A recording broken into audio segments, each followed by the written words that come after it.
Bonjour à toutes et bienvenue dans ce nouveau podcast de Femme à part dans lequel aujourd'hui nous allons parler de mode. Alors faut-il être à la mode? Certains vont tout de suite répondre mais ça va pas la tête, hors de question, il ne faut pas suivre la mode.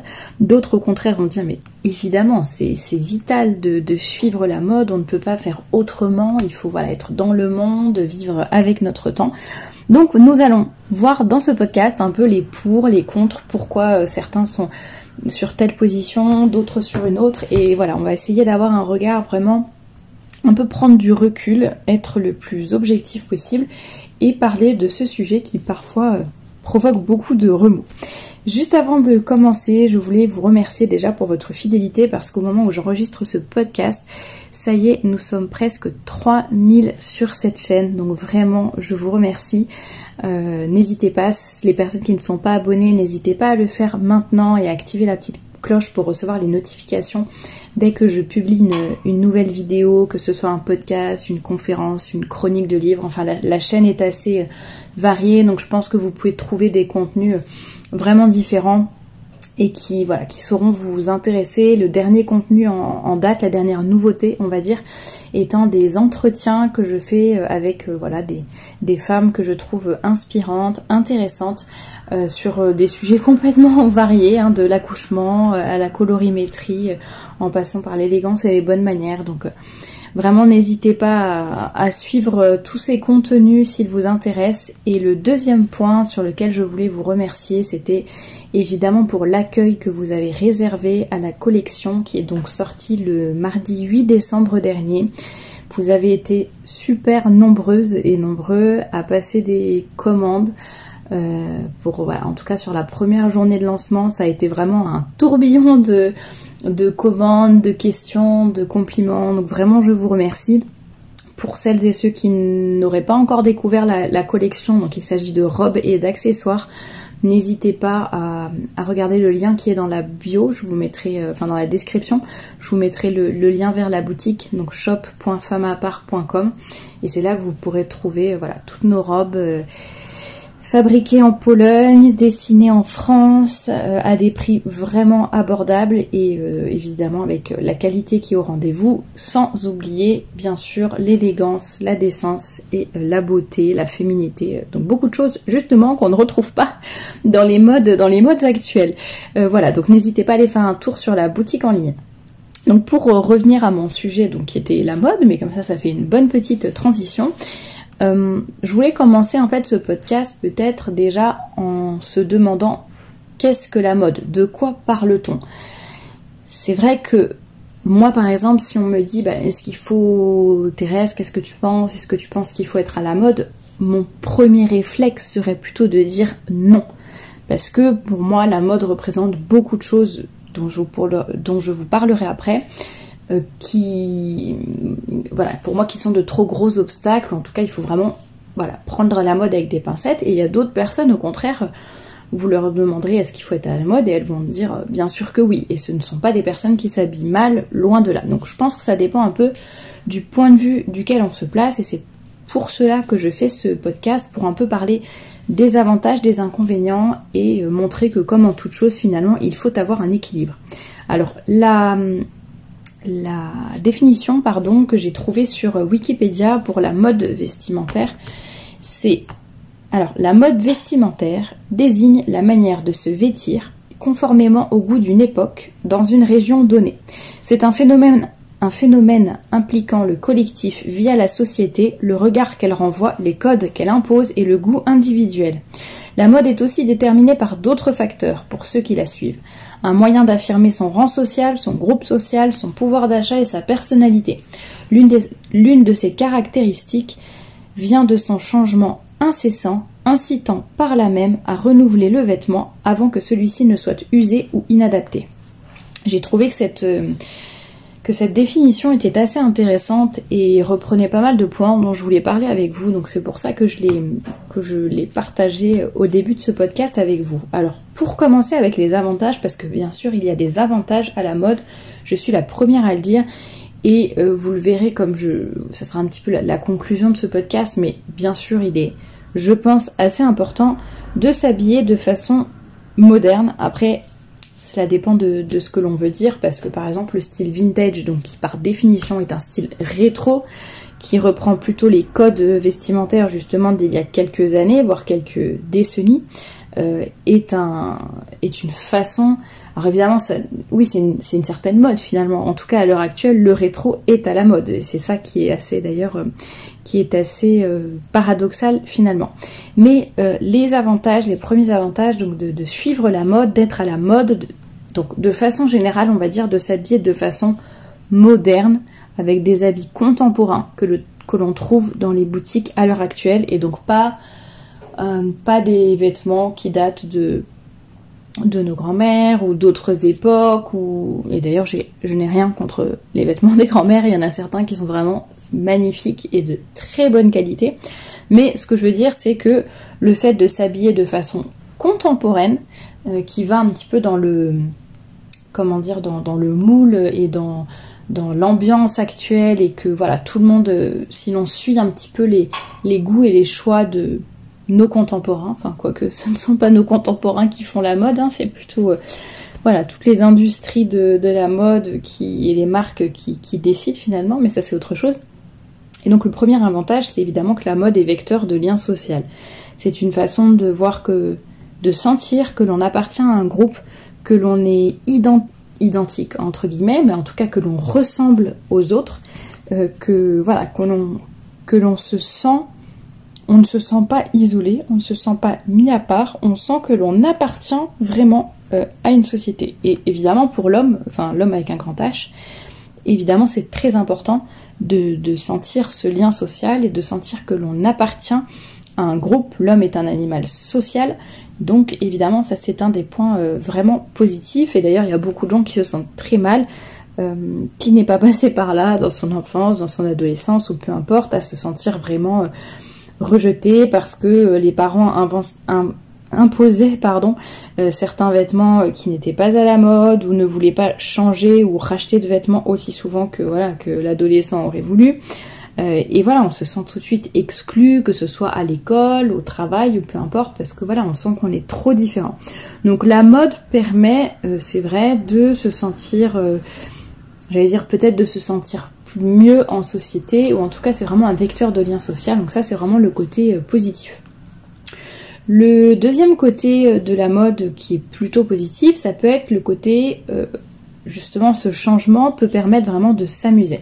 On s'amuse avec le changement, on crée des tenues différentes, notre style évolue avec le temps, notre garde-robe est sans cesse en train de bouger, voilà, et il y a des personnes pour qui c'est vraiment positif, qui ont besoin de ces changements, qui ont besoin de renouvellement, et qui ont besoin de se sentir, de ne pas toujours porter la même chose, mais de s'amuser. Je pense surtout peut-être aux personnalités qui sont plus créatives, plus artistiques, qui ont besoin, pour qui la mode leur permet finalement d'exprimer toute cette fibre créative et artistique justement.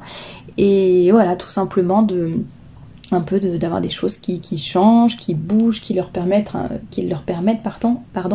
une certaine liberté, un certain renouvellement. Ça peut être aussi un côté positif. Et un autre côté positif, c'est que la mode peut être vraiment source d'inspiration. Alors évidemment, ça dépend de quoi on parle, Si on regarde les podiums à l'heure actuelle et les défilés de mode, c'est vrai que c'est plutôt... il y a beaucoup de choses vraiment qui n'ont aucune esthétique, ou alors qui sont importables dans la rue. Il y a vraiment des choses complètement absurdes, donc je ne parle pas de ça, mais au-delà, donc si on regarde plutôt dans les choses qui sont abordables au niveau tarif et qui sont des choses que l'on peut porter dans la vie de tous les jours, n'est-ce pas? Voilà, ça peut être aussi le fait que ça change souvent, ça peut être source d'inspiration, ça peut nous aider à trouver notre propre style. Par exemple, moi, le fait que sur Pinterest, j'épingle plein de tenues différentes sur plein de femmes différentes. Bon, moi, tous les styles que j'épingle ne me plaisent pas forcément, mais c'est là qu'on voit la variété des styles et des tenues, et quand on regarde tous ces tableaux, on peut se dire, voilà, moi c'est plus ça, moi c'est plutôt, je préfère ceci, cela, ça nous donne des idées de couleurs, d'harmonie, de coupe, de tenues, donc de façon générale, la mode peut vraiment être source d'inspiration et nous aider finalement à trouver notre propre style, en envoyant des différents, et voilà, on s'inspire par-ci par-là. Et vu que je parlais de Pinterest, n'hésitez pas aussi à vous abonner au tableau Pinterest pour trouver de l'inspiration. Souvent on me dit que voilà, c'est difficile quand on porte tout le temps des pantalons, difficile de s'imaginer en robe, en jupe, ou de savoir comment faire cette transition dans sa garde-robe. Et justement, si vous vous abonnez au tableau Pinterest, vous verrez bien qu'il existe plein de styles différents, vous allez forcément trouver le vôtre, et tout est vraiment possible, donc n'hésitez pas à regarder si cela vous intéresse. Je vais passer maintenant au côté des dangers de la mode. Le premier, selon moi, c'est vraiment, au-delà de toute considération morale, c'est vraiment le côté de l'uniformisation.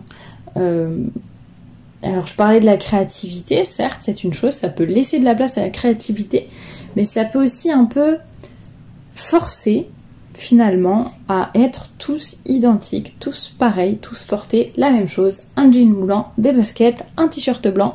Ça va aussi même d'ailleurs sur les modes, la mode par rapport aux coiffures, aux bijoux, etc. On voit bien qu'il y a des tendances qui se font et se défont aussi vite d'ailleurs. Et cette uniformisation peut vraiment être un danger. Parce qu'en fait, à force d'avoir tellement envie de rentrer dans le moule, de sentir que l'on appartient à un groupe, etc., finalement, on peut ne plus être soi-même. Voilà, je vais être exclue si je suis différent. Donc tant pis, je suis la masse, je fais comme tout le monde et je vais porter des choses qui ne vont pas à ma morphologie, qui ne vont pas à mon style, qui ne vont pas à ma personnalité. Et finalement, beaucoup de personnes, alors ça c'est surtout chez les plus jeunes, c'est vrai, mais après c'est finalement un pli que l'on prend et qui peut durer assez longtemps même dans la vie d'adulte. Mais finalement, on n'est plus acteur de ses choix, on est plutôt prisonnier de nos choix vestimentaires. On fait comme tout le monde et on ne réfléchit même plus à ce qui nous plaît vraiment ou à ce qui nous va vraiment. C'est-à-dire qu'en fait, on se dit ça c'est à la mode, telle coupe de pantalon, tel type de chaussures, tel type de robe, telle couleur, etc. Et on se dit tiens, je vais sûrement me sentir mieux. Moi aussi, il me faut quelque chose comme ça, parce que ça peut nous plaire d'ailleurs. Il y a des choses qui nous plaisent quand on les voit sur les autres. Et il y a aussi l'image que cela nous renvoie. On se dit, si je m'habille comme ça, je me sentirai bien. Et donc finalement, on finit par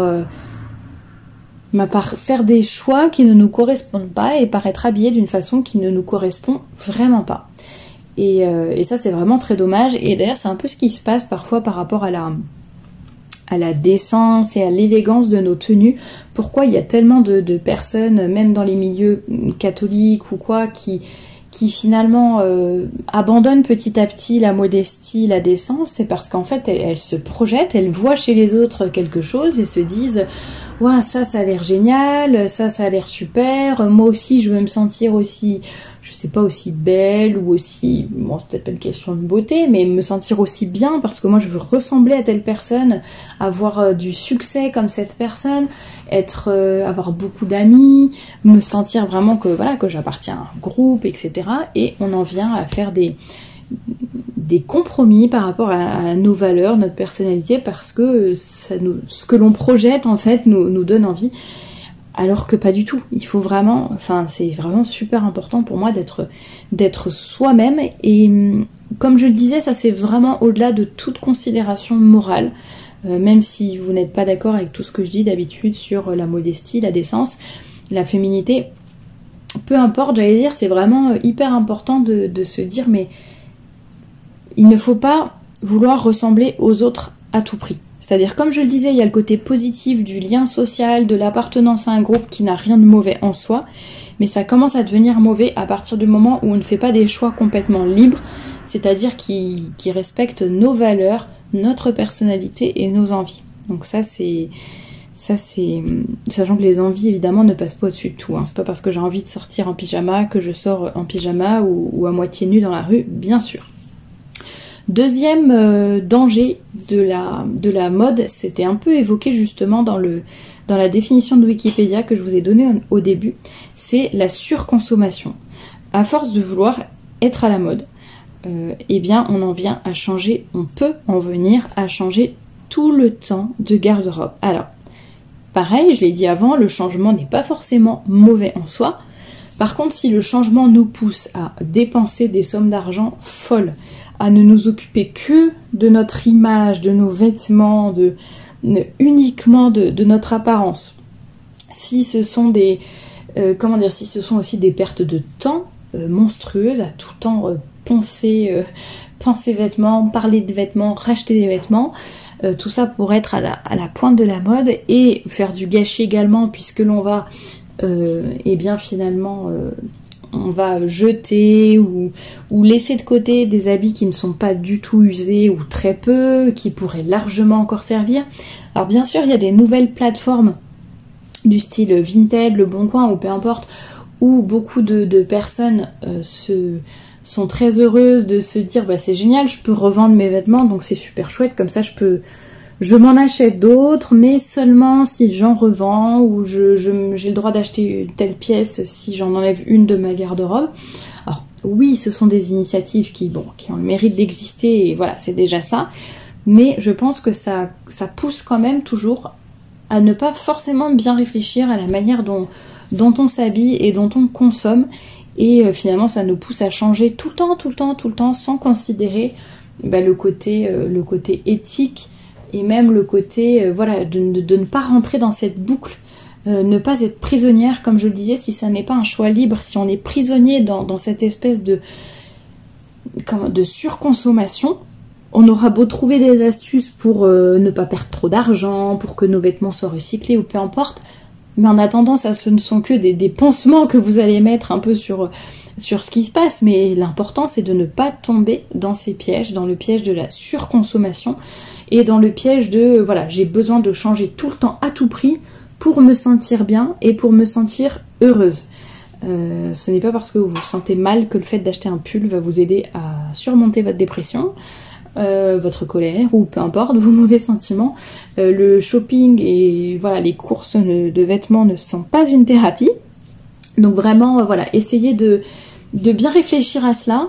Et comme je le disais au début du podcast, c'est vraiment une question d'équilibre. C'est-à-dire c'est pas je n'achète plus rien ou alors je continue de tout acheter tout le temps.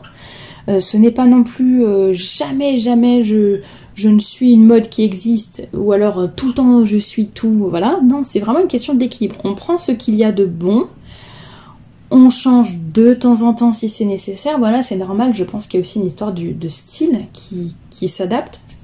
Il y en a d'ailleurs certaines qui m'avaient écrit en disant que elles aimaient vraiment beaucoup jouer avec la mode, qu'elles aimaient cette histoire de changement, que ça leur faisait du bien de changer, de renouveler leur garde-robe, pas forcément tous les jours, tout le temps, mais je veux dire, de temps en temps, rajouter des pièces, etc. Puis on a aussi notre style qui évolue.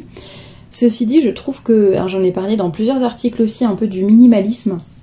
Moi en tout cas, depuis que je le pratique, ou que j'essaye de le pratiquer, c'est vrai que ça m'a vraiment changé la vie. Bon, déjà les économies d'argent, ça c'est une chose. Après, j'étais pas non plus une grosse dépensière, mais loin de là. Mais finalement, quand on n'achète plus rien, ça facilite quand même la vie financière. Le côté aussi simplicité et gain de temps, parce que moins on a de choses, plus c'est facile et rapide de s'habiller le matin. Et le fait aussi d'avoir uniquement des choses qui nous vont vraiment, qui nous plaisent vraiment et que l'on porte vraiment, et on se sent bien dans ces vêtements. On n'a que des vêtements vraiment dans lesquels on est confortable, on se sent bien. Alors j'entends beaucoup de personnes qui disent à la fin de la journée j'ai qu'une hâte, c'est me déshabiller, me mettre en pyjama ou me mettre en vêtements d'intérieur et me sentir mieux. Mais en fait, si on est dans des vêtements dans lesquels on se sent déjà bien, alors bon, je peux comprendre qu'il y a un côté où évidemment on est content d'enlever ses vêtements, de passer à quelque chose peut-être de plus relax, comme on dit, de plus... Bon, le mot français ne me vient pas, donc tous ceux qui sont contre le franglais vont me tomber dessus, mais voilà, de quelque chose de plus détendu, voilà, et de plus tranquille. Mais finalement, quand on est bien dans ses vêtements toute la journée, que l'on est dans des vêtements qui ne nous serrent pas, qui ne nous grattent pas, qui qui sont à la bonne longueur, etc., la bonne matière, la bonne coupe, qui nous mettent bien en valeur, bah finalement on peut rester dedans tout le temps et on peut les porter très souvent et on se sentira bien. Alors évidemment je sais qu'il y a des métiers ou des choses, des situations, voilà, on est obligé peut-être de changer un petit peu plus souvent de garde-robe, mais voilà, en tout cas je vous encourage vraiment à vous renseigner aussi sur le minimalisme et en tout cas au niveau. Peut-être rechercher tout simplement les articles sur le blog, si vous tapez dans la barre de recherche minimalisme, voilà, vous trouverez plusieurs articles là-dessus. Et c'est vrai que c'est assez intéressant de parler de cette démarche. Et d'ailleurs je viens de me souvenir en vous parlant que j'en avais fait un podcast. C'était l'un des premiers podcasts, je crois, un des 10 premiers podcasts, il me semble, et je crois qu'il s'intitule Arrêtez de faire du shopping, quelque chose comme ça. Et j'en parle dans ce podcast. J'ai un peu dévié de mon sujet initial qui était la mode, et donc je reviens sur le troisième danger qui est pour moi évidemment le plus gros danger en ce qui concerne la mode, c'est le danger de l'indécence. Quand on regarde les modes actuelles, ce sont des modes androgynes, c'est-à-dire on tend de plus en plus à avoir des vêtements qui sont les mêmes pour les hommes comme pour les femmes. Ça c'est vraiment un grand danger moral. Et si vous me connaissez et que vous avez déjà écouté mes podcasts, voilà, vous savez pourquoi. Mais si vous avez d'autres questions ou remarques là-dessus, n'hésitez pas à les poser en commentaire.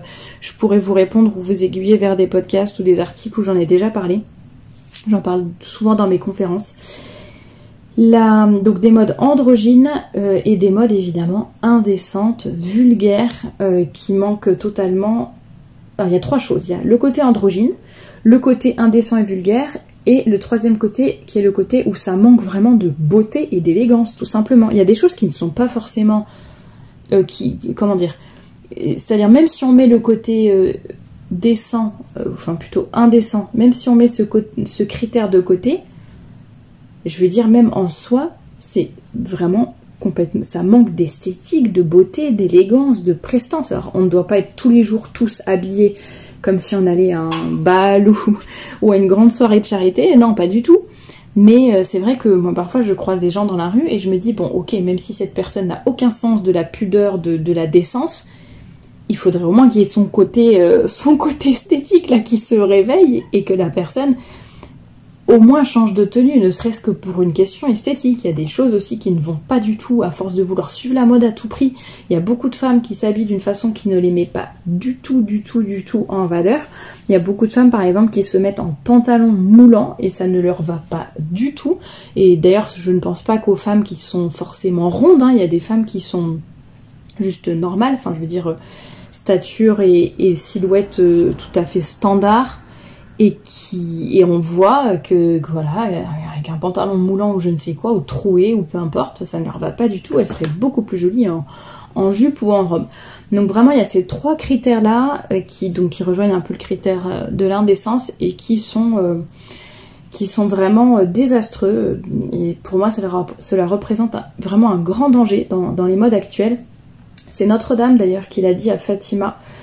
C'était une révélation ou une apparition qui a été faite à la petite Jacinthe et la Sainte Vierge. Donc c'est la Sainte Vierge qui parle, hein. C'est pas moi qui invente, c'est pas...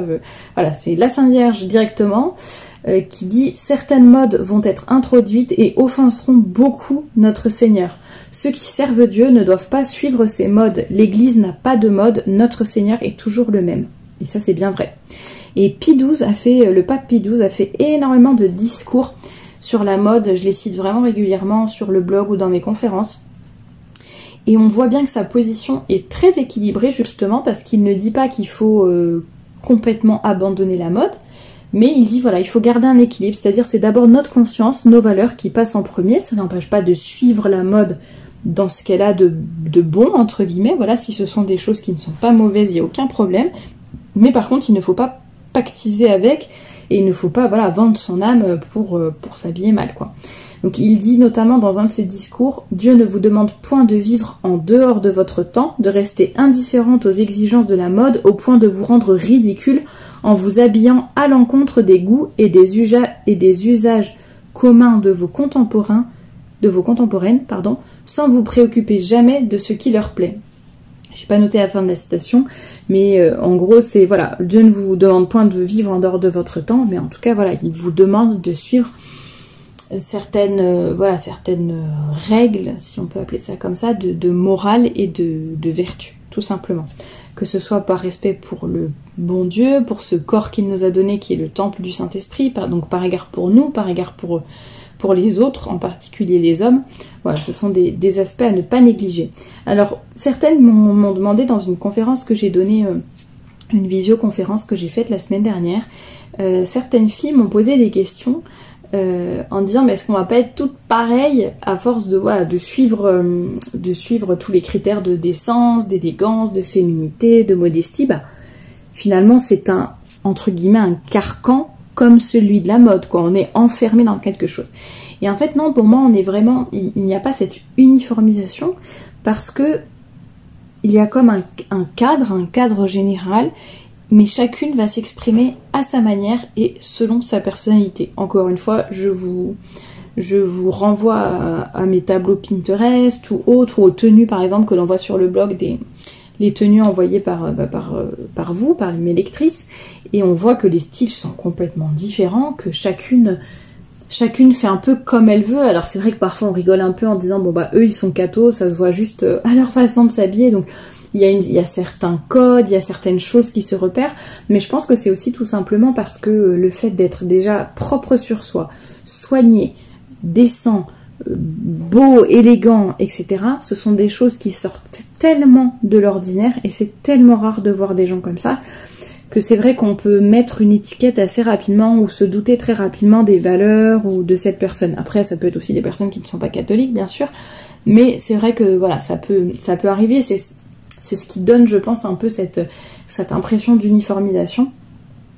Et voilà, il y a aussi certains codes vestimentaires à Versailles ou autres, par exemple, voilà, dans certains milieux où, après les gens, s'habillent un petit peu de la même façon, mais d'un autre côté, moi c'est quelque chose que je suis pas spécialement partisane de cela. Pour moi, c'est vraiment, chacun doit s'habiller plutôt selon sa personnalité, son style, en tout premier sa morphologie, les couleurs qui nous mettent en valeur aussi, et voilà, ce qui permet finalement d'avoir des vêtements qui nous représentent, qui reflètent vraiment ce que l'on est intérieurement, que ce soit le style, la personnalité, comme je le disais, mais aussi nos valeurs, notre vertu, ce que nous souhaitons apporter aux autres, etc.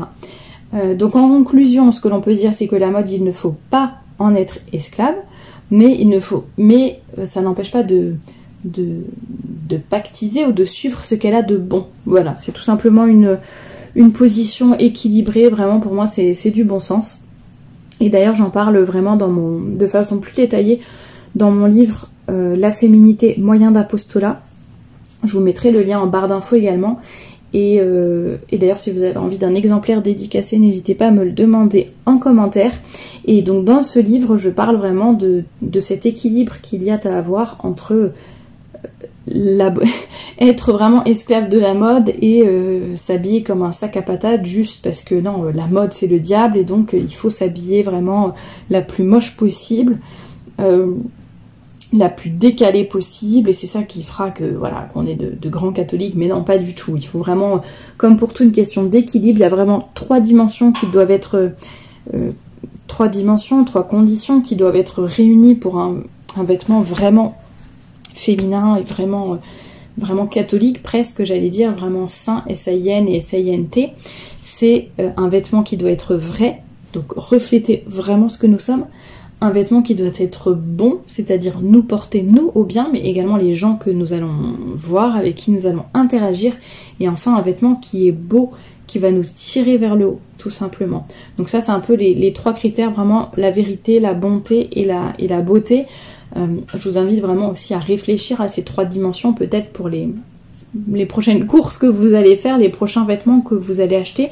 Posez-vous vraiment cette question, déjà de ces trois dimensions sur le vêtement, est-ce que les trois critères sont respectés, mais aussi de vous poser la question par rapport, voilà, est-ce que j'en ai vraiment besoin, est-ce que c'est de la surconsommation ou pas, est-ce que ce vêtement me va vraiment, me correspond vraiment, ou est-ce que je l'achète juste pour l'acheter, juste parce que ça va me donner l'impression d'être à la pointe de la mode et de rentrer dans le moule. N'oubliez pas qu'à force de vouloir rentrer dans le moule, on finit par ressembler à une tarte, je sais plus si c'est ça la phrase, mais bon, en tout cas, voilà, restez vraiment vous-même et ne devenez pas esclave de la mode. Ça, c'est vraiment le message que je voulais vous faire passer aujourd'hui. Ne pas se rendre esclave de la mode, ne pas non plus la considérer, voilà, comme si c'était le diable, mais la prendre vraiment, je pense, quand même avec du recul, un petit peu de méfiance, voire beaucoup de méfiance, surtout à l'heure actuelle. Et ne vous en faites pas et dites-vous vraiment que l'important c'est que vous soyez bien dans votre peau, bien dans votre corps, bien dans vos habits, et que vos habits reflètent toute votre beauté, votre pureté intérieure, vos valeurs, votre foi, voilà, tout ce que vous avez envie de faire passer au monde. Et comme voilà, ça rejoint aussi le titre de mon livre, vraiment les vêtements peuvent être un énorme moyen d'apostolat, donc ne le négligeons pas et essayons vraiment de créer notre propre mode, j'allais dire, et d'être tout simplement d'être nous-mêmes dans nos vêtements sans chercher à ressembler à quelqu'un d'autre. Voilà, en tout cas c'est tout ce que je voulais partager avec vous aujourd'hui. N'hésitez pas à me dire ce que vous en pensez en commentaire, je suis toujours ravie de les lire, de vous y répondre d'y répondre autant que possible. N'hésitez pas aussi à vous abonner à la chaîne si ce n'est pas déjà fait, et je vous dis à la semaine prochaine.